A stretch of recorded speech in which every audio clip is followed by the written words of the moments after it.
Om Swastiastu, Om Anobadrah Kratapa Wiswata. Semoga pikiran baik datang dari segala penjuru.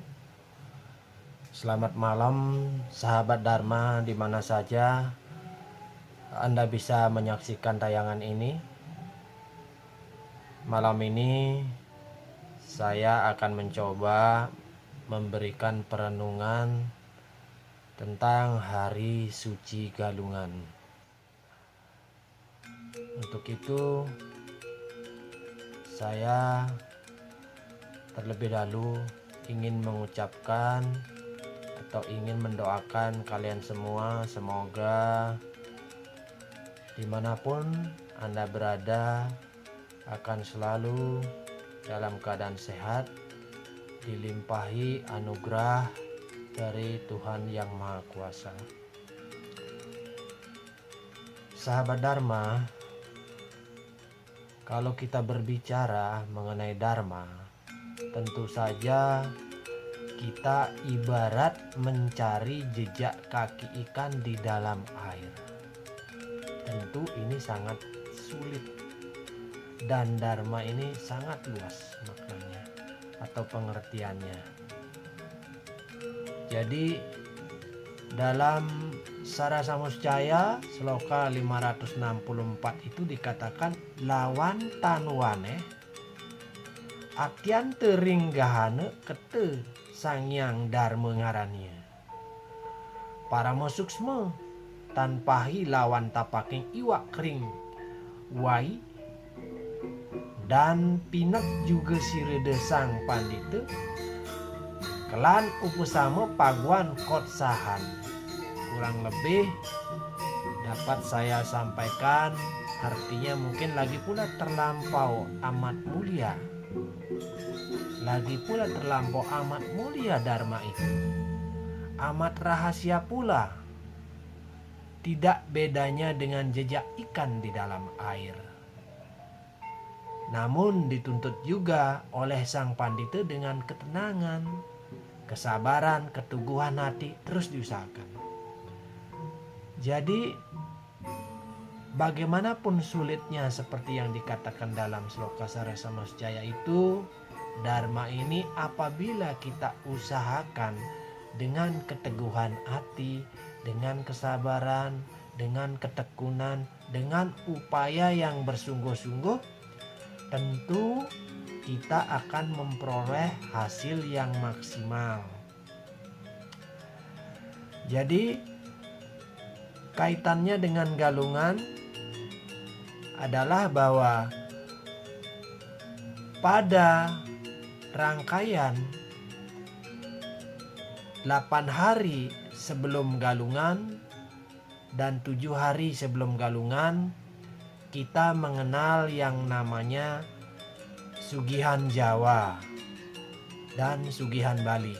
Jadi kira-kira jatuhnya itu di hari Kamis Sugihan Jawa, kemudian di hari Jumatnya itu adalah Sugihan Bali. Kira-kira demikian. Apa sih maksud daripada sebelum hari Galungan ini ada rangkaian Sugihan Bali dan Sugihan Jawa? Pada Sugihan Bali jelas di sana dikatakan Sugi, yaitu artinya membersihkan. Sugihan Jawa, Sugi itu artinya membersihkan, dan Jawa itu artinya luar. Jaba itu mungkin sepadan dengan kata Jaba. Jadi membersihkan segala sesuatu yang berada di luar, yaitu buana agung atau yang kita kenal dengan makrokosmos.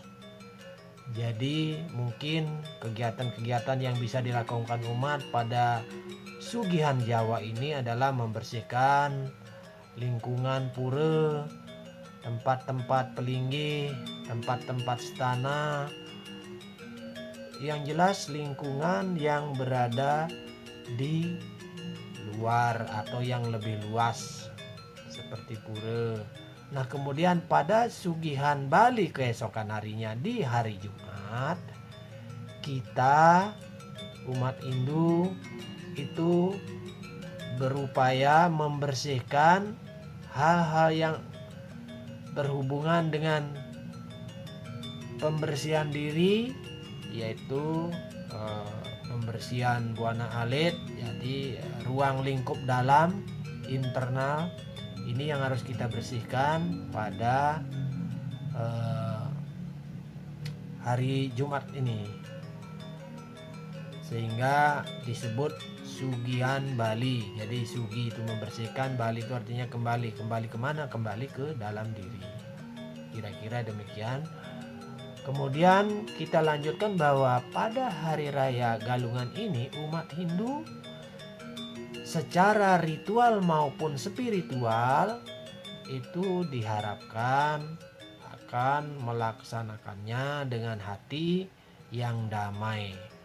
Artinya dalam konteks hati yang damai ini tentu saja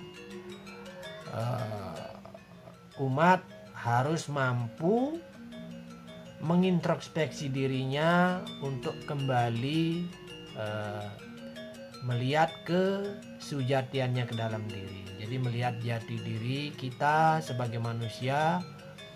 Karena apa? Karena dikatakan bahwa manusia ini adalah dewa iya, buta iya, manusia iya. Jadi ketika manusia yang di dalam dirinya itu ada juga kegelapan, ada juga sifat-sifat buta, ada juga sifat-sifat manusia, ada juga sifat-sifat yang baik, sifat-sifat yang kedewan-dewan, artinya sifat-sifat dewa, sifat-sifat kebajikan, sifat-sifat kebaikan. Nah, bagaimana upayanya? Upayanya adalah matutur ikang atma rijatinyo. Jadi sang yang atma sadar akan jati dirinya. Nah, jadi jalannya cuma itu. Jadi sang atma harus kembali sadar akan jati dirinya. Nah, kemudian ada proses pendakian spiritual menuju kesadaran ini. Nah, tadi sudah dijelaskan bahwa tahap demi tahap dari 8 hari kita melaksanakan sugihan Jawa, kemudian 7 hari sebelum hari Galungan kita melaksanakan juga yang disebut pembersihan di dalam diri yang dikenal dengan sugihan Bali. Kemudian sampai kepada penampahan. Nah, 1 hari sebelum hari raya Galungan ini kita melakukan penampahan.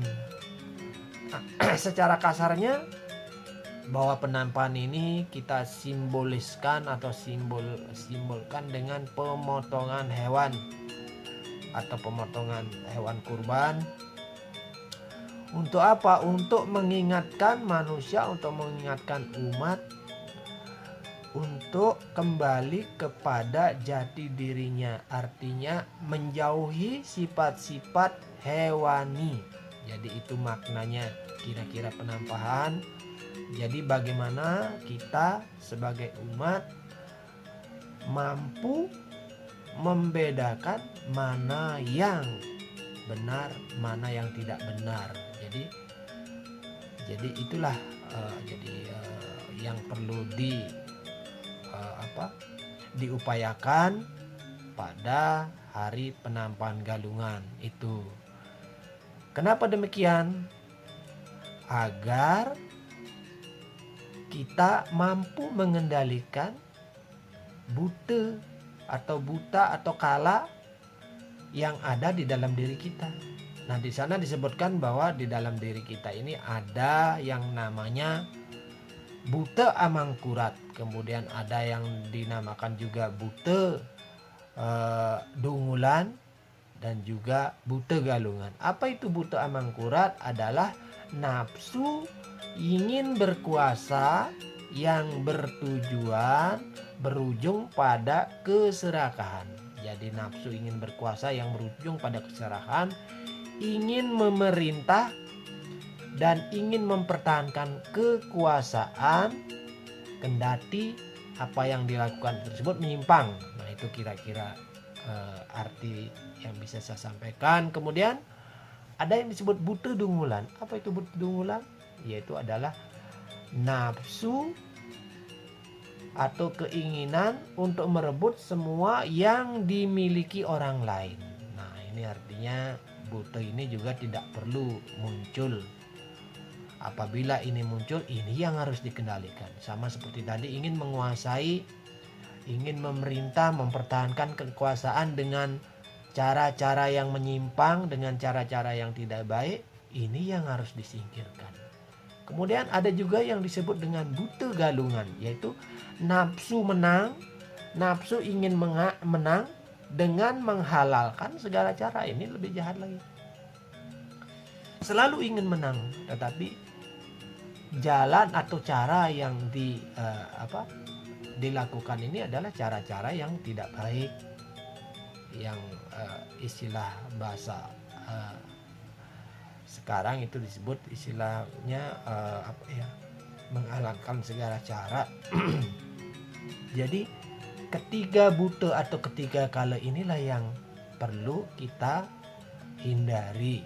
Seperti yang tadi, bahwa penampahan itu adalah menghindari atau membedakan perbuatan-perbuatan mana yang patut dilakukan dan juga perbuatan-perbuatan mana yang tidak patut dilakukan. Nah, kemudian dalam mitologi Hindu, dalam mitologi dikatakan bahwa galungan ini adalah simbol kemenangan dharma. Bagaimana kita bisa menang? Bagaimana kita bisa dikatakan mendapatkan kemenangan dalam dharma? Apabila ketiga kala atau ketiga buta yang ada di dalam diri tadi, yang saya sebutkan, buta amangkurat, buta dungulan, dan buta galungan ini bisa kita singkirkan, dan juga buta-buta yang lain. Karena apa? Karena dalam diri kita itu, seperti yang tadi saya katakan, bahwa kita itu juga punya sifat manusia, punya juga sifat buta atau sifat-sifat gelap atau sifat-sifat yang tidak baik, dan kita juga punya sifat-sifat yang baik. Nah, ini bagaimana kita mengupayakan diri untuk selalu berada di jalur sifat-sifat dewa. Nah, ini kalau kita bisa kembali kepada sifat-sifat sejati, sifat-sifat sang Atma sendiri ini, maka disitulah kita bisa dikatakan menang atau memperoleh kemenangan atau memperoleh galungan. Nah, itu untuk itu saya ucapkan kepada sahabat Dharma, selamat melaksanakan, selamat menyambut Hari Raya Galungan. Mudah-mudahan sahabat Dharma bisa menjalankan, bisa melakukan perenungan, dan bisa memaknai datangnya Hari Raya Galungan ini, datangnya Hari Kemenangan Dharma ini dengan sebaik-baiknya. Jadi mungkin itu yang bisa saya sampaikan pada kesempatan malam ini. Saya mohon maaf apabila apa yang saya sampaikan masih belum bagus, jauh dari kesempurnaan. Jadi untuk meningkatkan daripada tayangan-tayangan selanjutnya, saya mohon memberikan komen pada description video ini. Om Santi, Santi, Santi. Om.